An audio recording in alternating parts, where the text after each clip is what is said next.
आजकल बहुत से लोगों के फोन पर एक मैसेज तेजी से आ रहा है। मैसेज में लिखा होता है कि आपका बैंक केवाईसी पूरा नहीं है। अगर तुरंत अपडेट नहीं किया तो आपका बैंक अकाउंट बंद कर दिया जाएगा। कई लोग यह मैसेज पढ़ते ही घबरा जाते हैं, क्योंकि बैंक अकाउंट बंद होने का डर किसी को भी परेशान कर सकता है। इसी डर का फायदा उठाकर साइबर ठग लोगों को अपने जाल में फंसा लेते हैं। असल में यह मैसेज किसी बैंक की तरफ से नहीं आता, बल्कि यह एक साइबर फ्रॉड का हिस्सा होता है, जिसे केवाईसी फ्रॉड कहा जाता है। इस फ्रॉड में सबसे पहले ठग लोगों को एक एसएमएस या व्हाट्सएप मैसेज भेजते हैं। उस मैसेज में एक लिंक दिया होता है और लिखा होता है कि इस लिंक पर क्लिक करके अपना केवाईसी तुरंत अपडेट करें।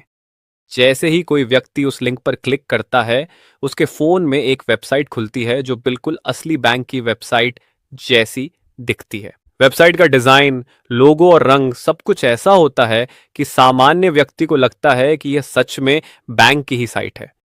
अब उस नकली वेबसाइट पर व्यक्ति से नाम, mobile number, bank account number, ATM card number और कभी-कभी सीवीवी और ओटीपी भी मांगा जाता है।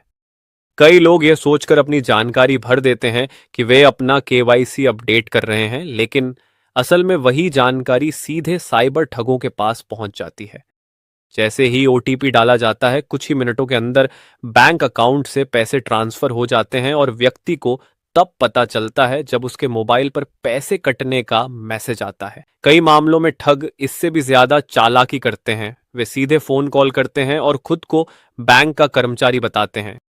कॉल पर वे कहते हैं कि सर, आपका केवाईसी अपडेट नहीं है। अगर अभी अपडेट नहीं किया तो आपका एटीएम और ये बैंक अकाउंट ब्लॉक हो जाएगा। फिर वे कहते हैं कि केवाईसी अपडेट करने के लिए एक छोटा सा ऐप डाउनलोड करना होगा। यह ऐप अक्सर एनीडेस्क या किसी नकली एपीके ऐप के रूप में भेजा जाता है। जैसे ही वह ऐप फोन में इंस्टॉल होता है, ठगों को फोन का रिमोट एक्सेस मिल जाता है और वे फोन को दूर से कंट्रोल कर सकते हैं। इसके बाद ठग फोन में बैंक ऐप खोलते हैं, पैसे ट्रांसफर करते हैं और जब ओटीपी मोबाइल पर आता है तो किसी न किसी बहाने से वह ओटीपी भी पूछ लेते हैं।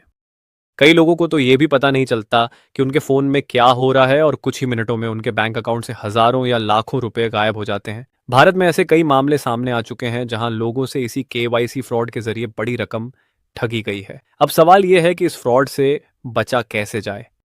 सबसे पहली और सबसे जरूरी बात यह समझना है कि कोई भी बैंक कभी भी फोन कॉल, एसएमएस या व्हाट्सएप के जरिए केवाईसी अपडेट करने के लिए नहीं कहता। अगर केवाईसी अपडेट करना होता है तो बैंक अपनी आधिकारिक ऐप, वेबसाइट या बैंक ब्रांच के जरिए ही करवाता है। दूसरी बात यह है कि किसी भी अनजान लिंक पर क्लिक करके बैंक से जुड़ी जानकारी कभी भी नहीं भरनी चाहिए।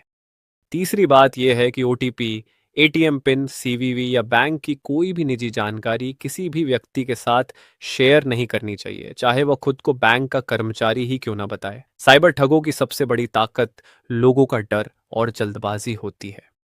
वे पहले यह डर पैदा करते हैं कि अकाउंट बंद हो जाएगा या एटीएम ब्लॉक हो जाएगा, और फिर उसी डर में लोग बिना सोचे समझे अपनी जानकारी दे देते हैं।